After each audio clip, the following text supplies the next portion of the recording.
Channel study 24/7। So friends, आज हम लोग बात करेंगे बंगाल विभाजन की कि आखिर बंगाल विभाजन किस सन में हुआ, किस वायसराय के समय में हुआ और बंगाल का विभाजन क्यों किया गया। आइए हम लोग देखते हैं। तो सबसे पहले सन 1899 से 1905 तक भारत का वायसराय लॉर्ड कर्जन को बनाया गया, जिसने बंगाल के विकास तथा उसके कार्यों को सही रूप से संचालित करने के लिए 20 जुलाई 1905 को बंगाल विभाजन का निर्णय लिया, जिसे अगस्त 1905 में लागू कर दिया। तो बंगाल विभाजन का जो निर्णय था उस किसने लागू कर दिया? लॉर्ड कर्जन ने कर दिया।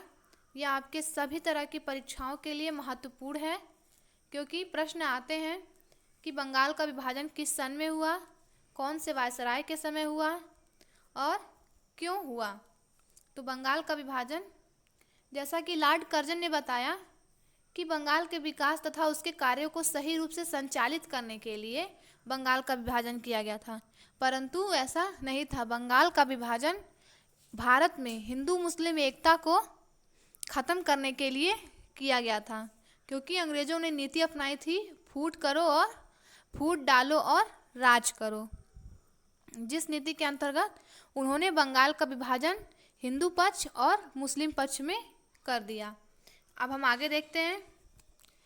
बंगाल विभाजन से सर्वाधिक भारतीय असंतुष्ट थे, जिसके कारण 7 अगस्त 1905 को बंगाल विभाजन के विरोध में काला दिवस बहिष्कार दिवस को पारित कर दिया गया।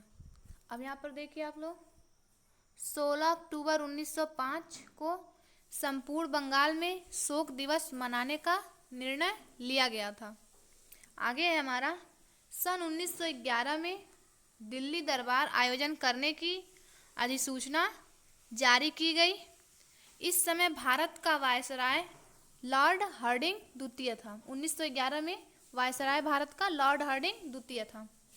ब्रिटेन के महाराज जॉर्ज पंचम तथा महारानी क्वीन मैरी भारत सचिव जॉर्ज मार्ले का आगमन भारत में हुआ और सभी के संयुक्त हस्ताक्षर से विभाजन को रद्द कर दिया गया।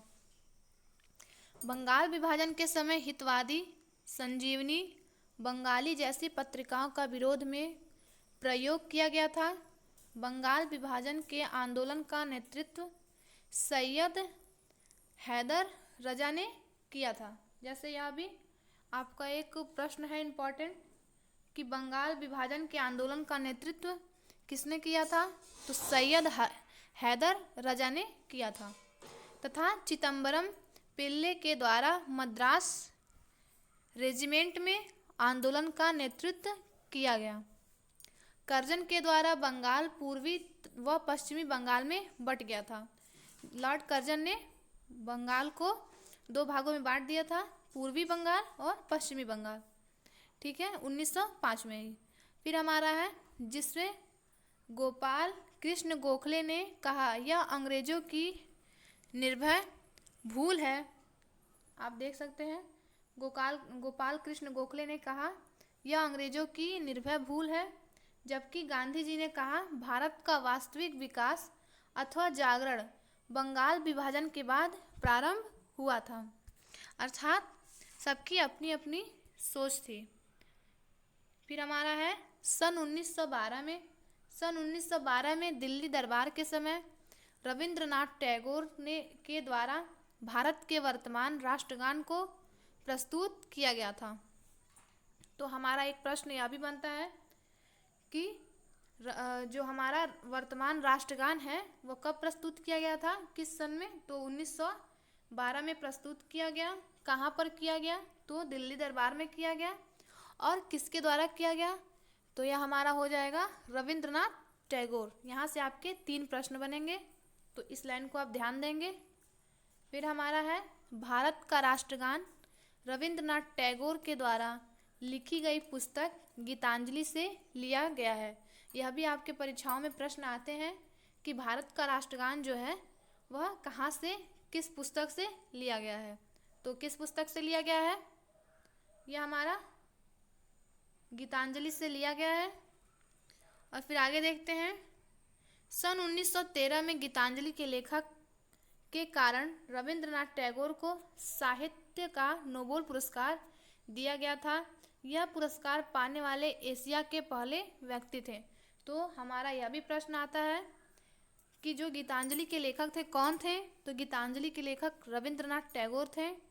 और जो साहित्य का नोबेल पुरस्कार सर्वप्रथम किसे दिया गया था एशिया के?